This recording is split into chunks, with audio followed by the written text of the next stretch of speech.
Hello, would you like to join us on an adventure? A 48 frames per second 3D adventure. It will have action Goblins and Benedict Cumber dragons.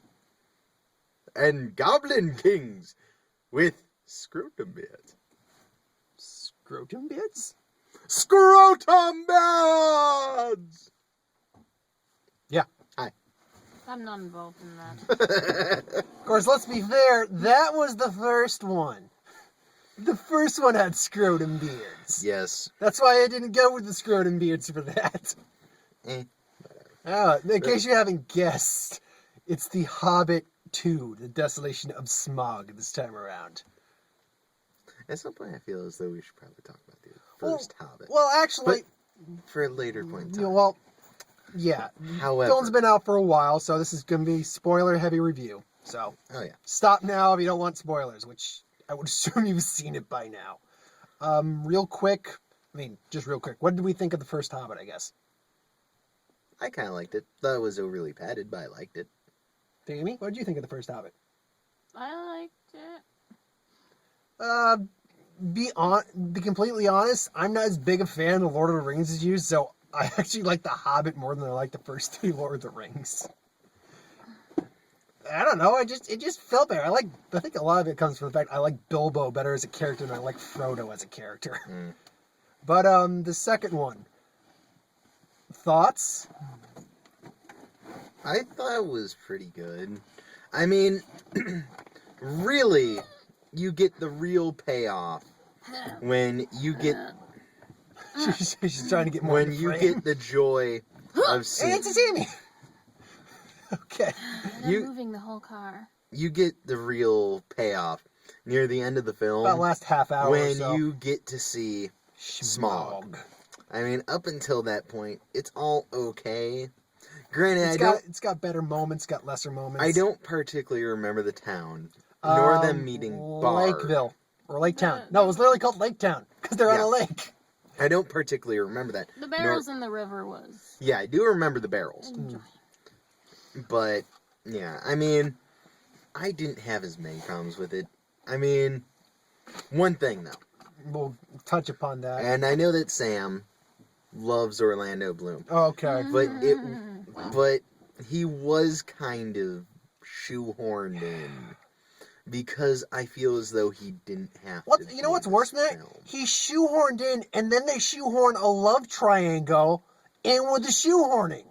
Well, it was double shoehorned. Well, that I can kind of get. Well, let me explain my reasoning here. Because I think what they had to do is because they're including other books in this as well. Mm.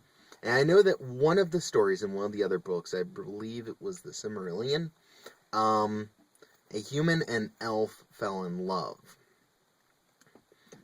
But they changed it a bit for this movie.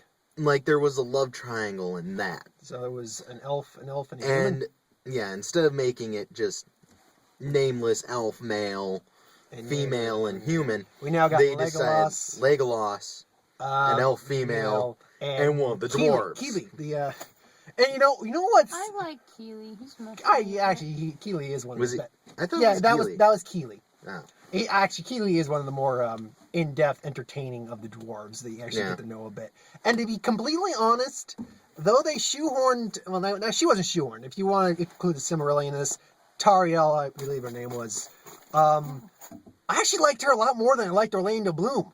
I actually liked that character all right. That's because he's a high wood elf. Kind of pompous. I don't like war. She's a soul. No, I think he kind of let that dissolve a little bit over time. You know, after seeing a dwarf die painfully in front of him. Though, I think that it becomes very understandable when you kind of see where he's coming from and everything else. See his dad. His dad is a fucking dick. Yes, but you understand why. A little bit. And once again, this wasn't in the book. No. But I just want to get this out of the way really quick. Because if I keep going on, well, this wasn't in the book. Well, this wasn't in the book. Let's get all then that's just going to... Yeah. And that's going to be in, like, the next several reviews. Mm. I will mention it when it is very impertinent, but I will point out that a lot of stuff isn't in the book. And I don't remember it being in the other books, as far as I know. Mm. But I will only mention it when I think that things are incredibly silly, and they shouldn't have done them, regardless if they're in the other books or not in this book. I mean, they also add... I mean, it's the same thing in the Lord of the Rings. They also add things to the Lord of the Rings, technically, that weren't in the Lord of the Rings. But they also took things out.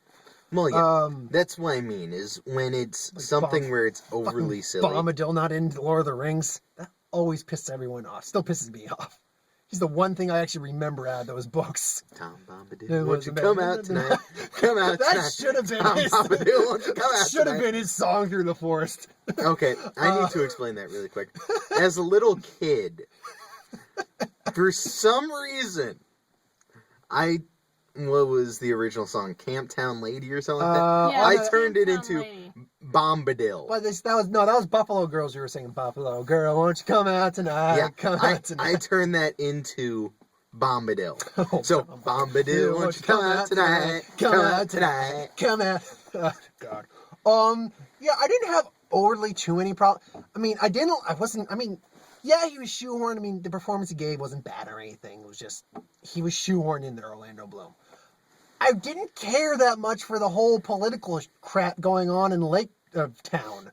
I mean, yeah, Peter Fry, of all people, as the master of this town, political talk. Yay, fuck you, I want to get the dragon. It makes a little bit of sense because they're building up kind of more of an idea and everything else of what's going on and what's happened since there is no king under the mountain. Yeah. So that I can understand. No, according to Smaug, there is. According to Smaug, he's the king of the mountain. Which, we'll get to that. We'll get to Smaug. We'll probably end on Smaug. But quick, going back a bit. Movie starts off where it left off last time for the most part. We pick up, follow everything. With them being chased by a bar. Man. That happens at one point, but yeah. At least they kept that in. I can't remember the character's name. Oh, but basically it's this guy who... He's a shifter, and he chases them through, and they stay at his house. And honestly, I think they toned him down a little bit from the book, because in the book, and I get because they want to keep having the orcs chasing them, but in the book, basically what he did was the dwarves are like he tells dwarves, by the way, there was a band of orcs chasing after you.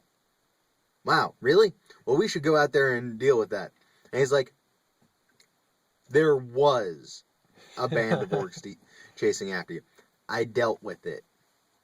So this man single-handedly took out an entire band of orcs and just passes it off. You know, they were. Just file them in the category of one-shot awesome Lord of the Rings characters. He and Tom Bombadil have a poker game every Friday night. But, okay.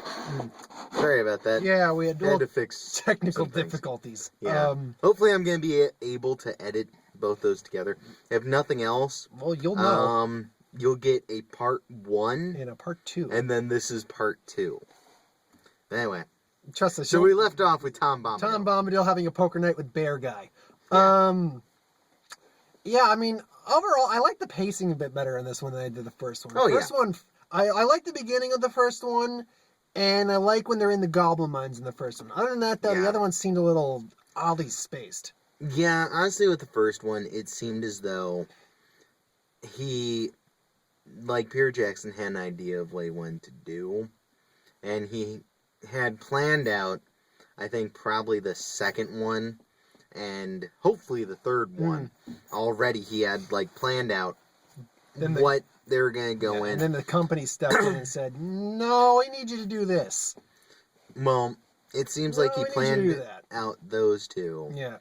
And then he got to the first one, and he looked at it and went, okay, well, they can't, the cutoff point has to be here, so I'm going to need to stretch this out a little bit, since probably he wanted to do a shorter first movie, Well, he wanted to do 1 movie, so really. Well, yeah. To be honest. And then 2. Yeah. And then 3. To be honest, I feel like The Hobbit might not have been able to be done in 1 full movie and get like the detail we got like with Smaug and everything in this one. Oh no, I think it could have been. No, I think it could have been 2 movies. 2 movies I would have felt would have probably been the best one to go. And then they could have done like the Silmarillion after that. And that could have had a lot of more accurate well, I feel as though you could have. And stuff.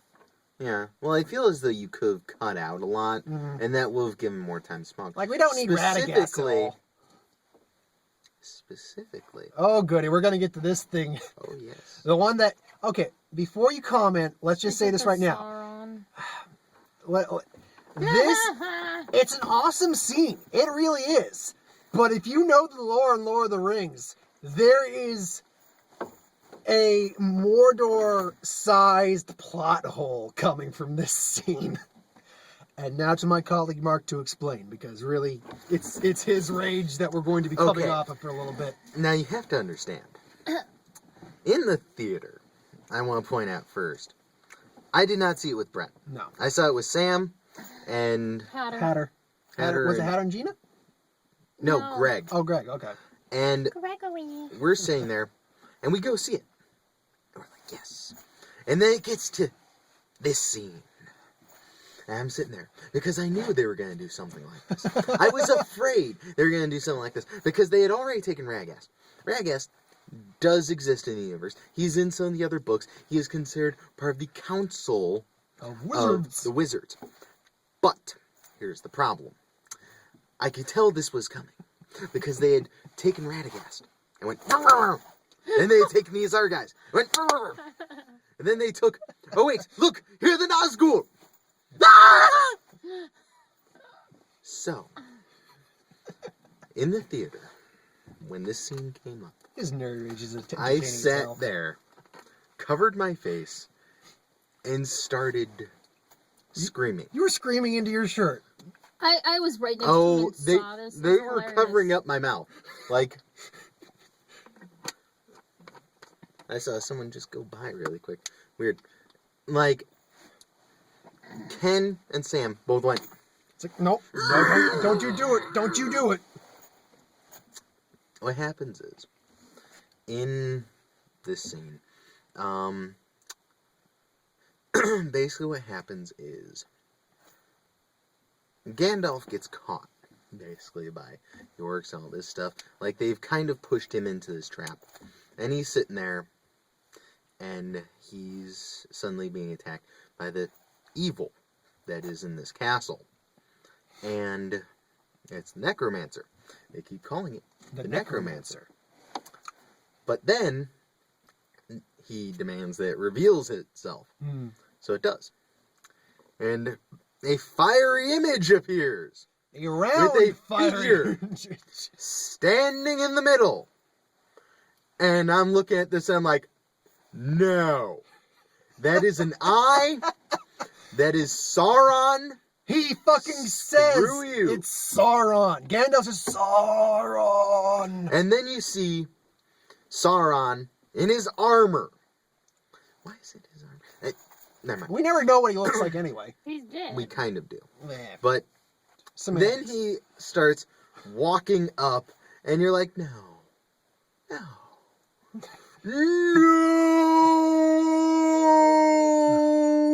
I think that's what Gandalf also said. We didn't hear that as Gandalf got raped by Sauron. Just, dude. I'm sorry. The problem this raises for me, among many other things, as being a vast departure from The Hobbit and the vast majority of other stuff, is you can tell that they turned to Peter Jackson and they went, look, this has to connect directly to Lord of the Rings. Otherwise, people just won't get it. And Peter Jackson went, that's stupid. And they went, well, where are your pay? Here's your paycheck. We're snip, snip. We're, yeah. And he's like, fuck. Shit.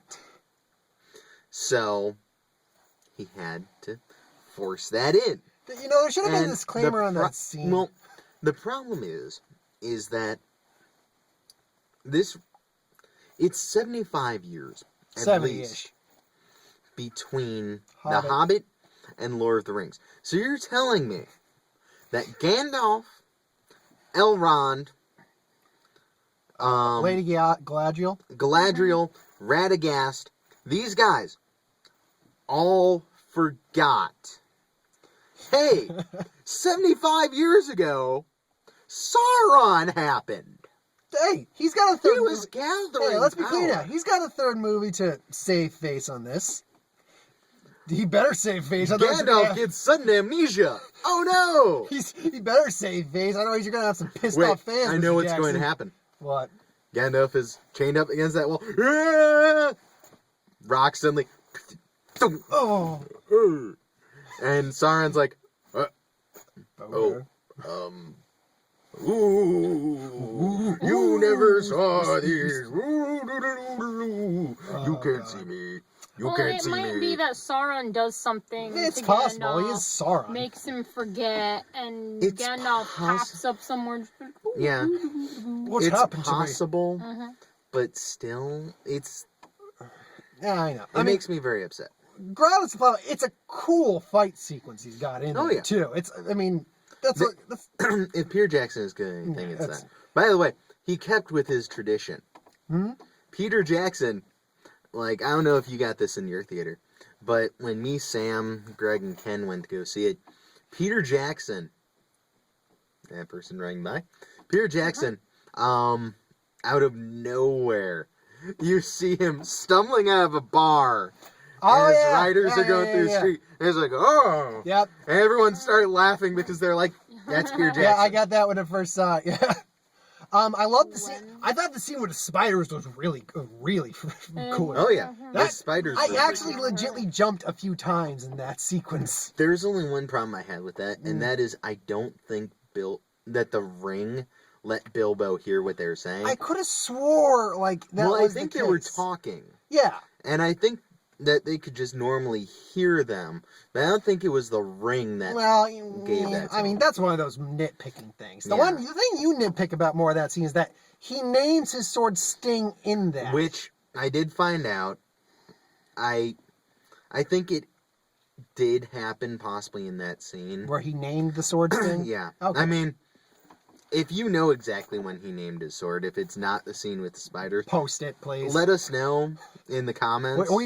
He'd like to end this little discussion on that topic. Yeah. I heard The Hobbit like years ago, but it was like on tape, and it was like I remember the cartoon. Falling asleep because sometimes listening to it late at night, and it's like I can't stay up, and so I didn't read it. Like I wanted to read it before I saw the movie, but I didn't have time with school and everything. Unfortunately, I liked the stuff I remembered. I liked all the actors really. Even Orlando Bloom, despite again not needed character. Who was the guy who played Bard? Not Chris Evans, Luke Evans. Okay. Oh, he was also Zeus in The Immortals. Yeah. He's possibly going to play the Crow in a remake of the Crow. Interesting. Yeah. I hope he doesn't get shot. Yeah, I actually liked Bard's character. He was a pretty cool character. See, here's the only problem I have with Bard.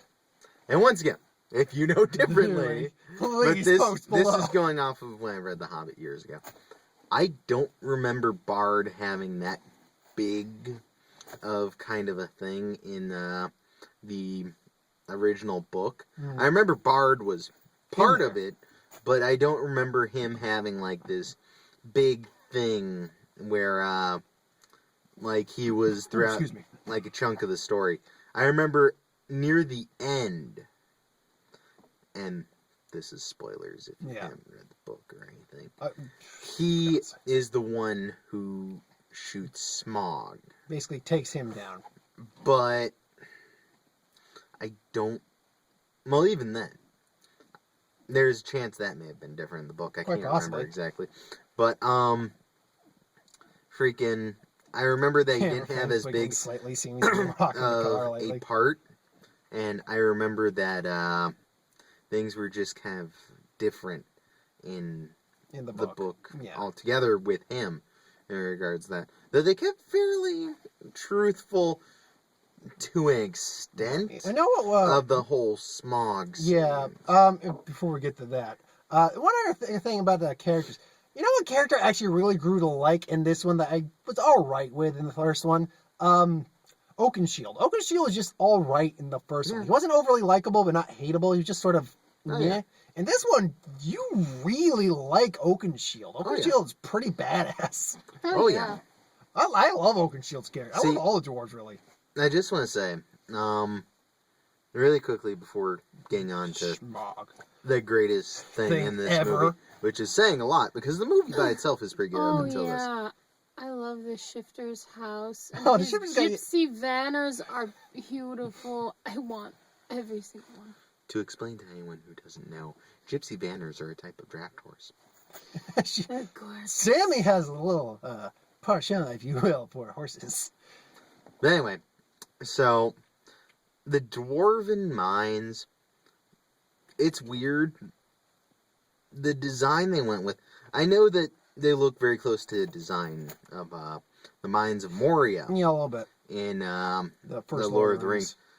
But they seemed in this a little bit more akin to like Skyrim and like all that stuff, which I wouldn't be surprised if Skyrim was actually inspired by them than the other way around.